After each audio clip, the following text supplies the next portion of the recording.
নমস্কার বন্ধুরা, আসামের ধুবড়ী ডিস্ট্রিক্টে ধুবড়ী শহর থেকে ৩৫ কিলোমিটার পশ্চিমে বগরিবাড়ির কাছে আলোকঝাড়ি গ্রামে লুকিয়ে আছে এক প্রাচীন মন্দির মহামায়া ধাম। পৌঁছাতে লাগে ১ ঘন্টা, কিন্তু ফিরতে পারবে তো?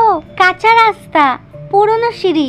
লোকে বলে এটা ৫১ শক্তিপীঠ, সতীর পীঠ এখানে পড়েছিল, তাই নাম মহামায়া পীঠ। হাড়ি কাঠ সিঁদুর আগুন।